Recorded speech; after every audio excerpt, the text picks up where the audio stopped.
Hey guys, Weeby News here. So today I will be doing 50 references in Super Danganronpa 2. I sort of realized at the end of my last video that I wanted to do this one next because honestly, it'd feel kind of weird if I made it after I played V3, since I'd probably want to do a video for V3 and the references in that as well. So I wanted to do it before I end up playing that game. Plus, a good bit of you guys seemed to really like the last one, so I figured it would be a fun idea and something that you guys could enjoy. There was one comment that I saw that said that they didn't think I had enough trivia stuff in the video, and honestly I kind of thought the same thing when I was going through and watching it after I finished it. So I appreciate the criticism. I tried to take that into account for this video as well and add a little bit of more trivia. A lot of the stuff that I don't add trivia for though, I guess I just feel like it's a bit self-explanatory, but hopefully it shows that I tried a bit more in that aspect, and I always appreciate the constructive criticism. I do want to say a quick disclaimer before getting into the meat of the video. I did not find any of these references, although I was aware of some of them before making this video. I found a list of a bunch of these on TV Tropes and from various other places on the internet. So all the credit for finding these references go to those people. I just wanted to put this in like a video compilation so it's a bit more entertaining and more people learn about these fun facts. But anyways, without further ado, let's go ahead and begin the video. In the first trial, Monokuma references The Matrix Reloaded by telling the students that it's alright to fight unless it becomes a burly brawl. The burly brawl is an extremely famous and somewhat over-the-top fight scene from the movie. On the many occasions that Monokuma beats up Monami, usually he's referencing a famous move from a shonen anime or manga series. In Chapter 2, he uses the Pegasus Meteor Fist, one of the main techniques used by the protagonist of Saint Seiya. He later uses Heaven's Door on Monami, which is a reference to the series JoJo's Bizarre Adventure. Heaven's Door is a stand of Rohan. Monami exclaims that she feels a mysterious life energy,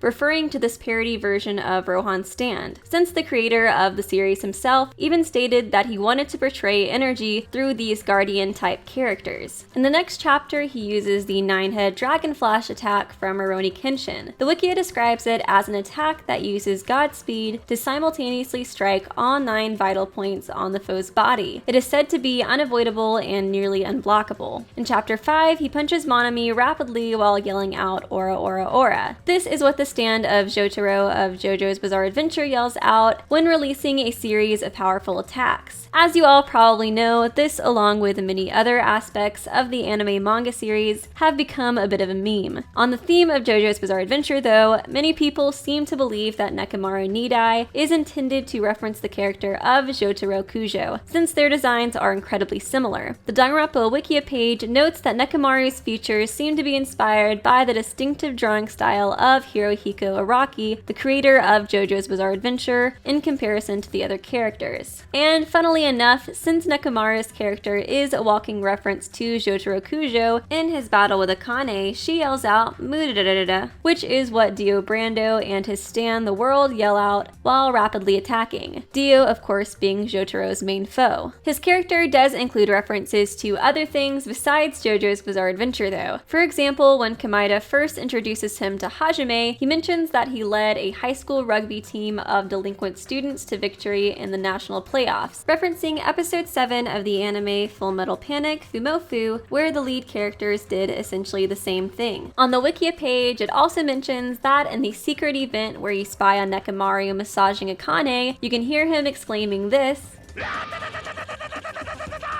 which is Kenshiro, the lead of Fist of the North Star's warcry. The Twilight Syndrome murder case video game that Monokuma develops for the students to play is actually a reference to a video game called Twilight Syndrome made by Spike Chunsoft. Just like the version of it in Danganronpa, it's a side-scrolling mystery game about some female students solving mysteries in high school. Looking at the gameplay, you can see that the games are absolutely identical. When Monokuma first shows the students the Twilight Syndrome murder case, Sayonji references Professor Layton and Pokemon by stating that she'd rather play games about riddle-solving professors or collecting cute monsters. After Akane walks into the diner covered in blood, Ibuki states, "It wouldn't be strange if we nicknamed you Carrie right now," referencing the famous prom queen scene from the movie and popular book written by Stephen King. Ibuki references Ace Attorney in the trial of Chapter 2 as well, stating even the Ace Attorney would be astonished by such a fantastic idea after Hajime reveals the murder weapon. Kodaka admitted in an interview back in 2015 that the Logic Dive minigame included in this installment was inspired by Detective Conan, since Hajime's seiyuu Minami Takayama played the lead role of Conan Edogawa, who was known for his turbo skateboard. On the same subject, someone on TV Tropes pointed out that the question style in Logic Dive is similar to the six-sided boxes seen in the famous show Who Wants to Be a Millionaire. There's two potential pop culture references related to the sparkling justice development in the second-class trial. The first most hardcore fans of the series know, which is that the mask was themed to resemble Sailor Moon, since Peko Seiyuu was the original actress to portray the character. The second related to it is that it could possibly reference the popular anime manga series Death Note, since sparkling justice is pronounced as Kira Kira Seigi, which sounds incredibly similar to the name Light took up as Kira, the Japanese pronunciation for the English word killer.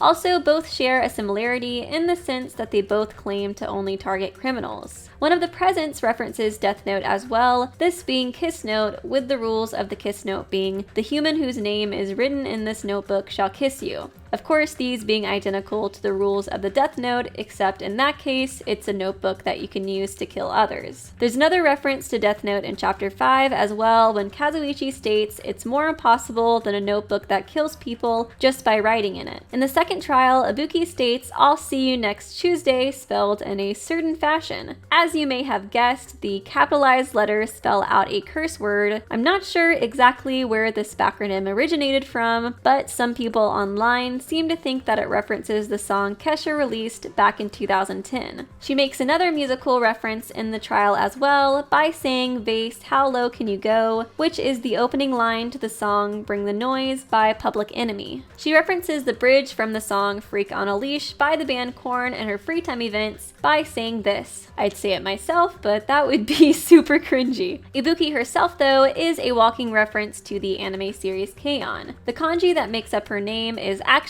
taken from the lead characters in the show. Not only that, but she shares a birthday with the protagonist, Yui Hirasawa, as well. Somewhat related to all of these musical references, Sonya Nevermind can be considered a walking reference to the band Nirvana. Her last name, Nevermind, is the same name as the famous album by the group.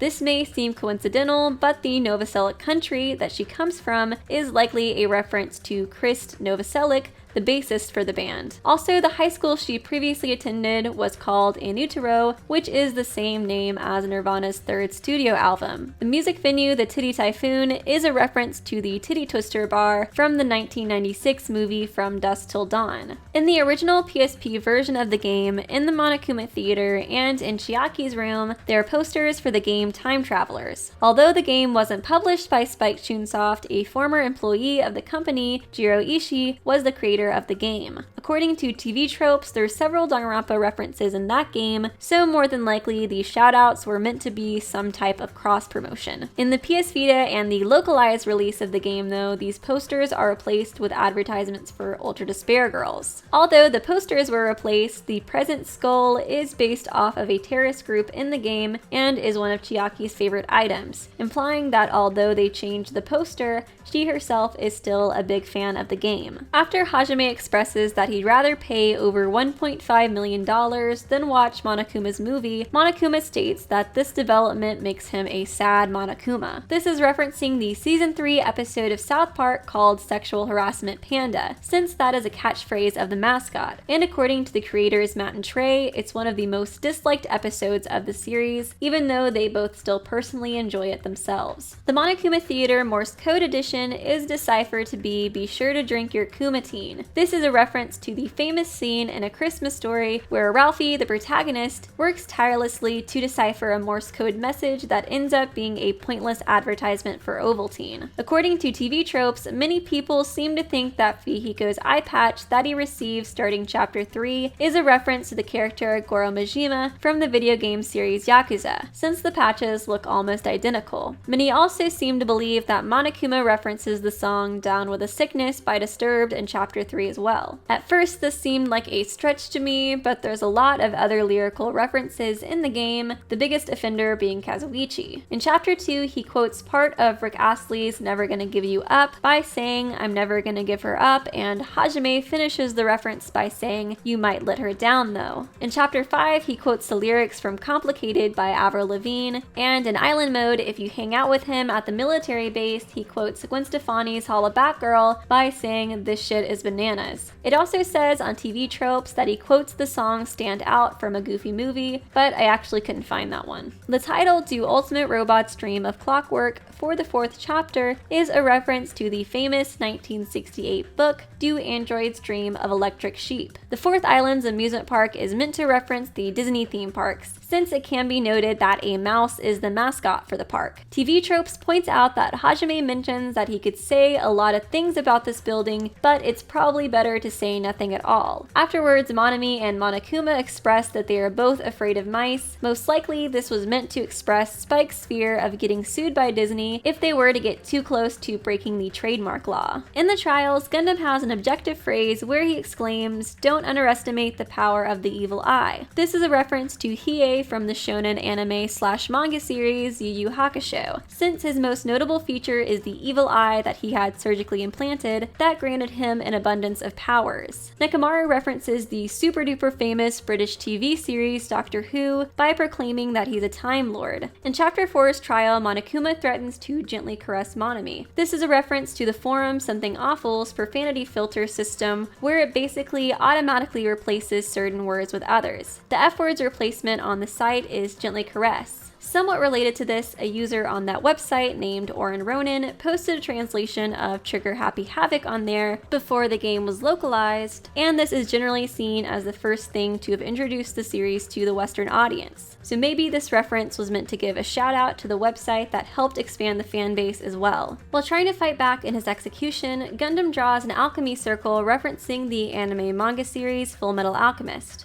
When Hajime investigates the blood-drenched Monokuma doll at the scene of Komaeda's death, Monokuma comes up from above his shoulder and says, "No response, he's dead, Jim," referencing the infamous line that's repeated multiple times by Leonard, Bones, McCoy, and Star Trek. In the 6th trial, Monokuma references Final Fantasy by saying that there's no way the game can end before he transforms, then continues, you know, like that one game, Final. Then of course Kazuichi stops him before saying the whole title. The scene of course parodies how every single Final Fantasy boss has to go through a really over-the-top transformation that usually makes them a giant. According to Hardcore Gaming 101, when the giant Junko appears at the end of the game, she compares her appearance to the giant bosses in other action games, specifically God of War. However, she only makes this reference in the Japanese version. In the English version, she references the fictional game Niferella, which is probably meant to be a playoff of Bayonetta. The follow-up by Fihiko, showing surprise that she mentioned the actual game name, no longer really makes sense in the localized version. Many of the trophies you receive in the game contain references as well. The trophy for getting every other trophy is Hope's Last Reward, of course referencing Zero Escape's Virtue's Last Reward. I'll run through the rest of these pretty quickly since they're all pretty self-explanatory. For completing the Ultimate Imposter's free time events, you get the trophy The Game Hungers for Seconds and Thirds, referencing the Hunger Games. For Nekomaru's, it's Caught in a Bad Bromance, referencing the popular Lady Gaga song Bad Romance. And for Mikon, it's Hello Nurse, referencing the character named Hello Nurse from the Animaniacs. Raising every type of E-Pet will gain you the Gotta Raise 'Em All trophy, referencing Pokemon,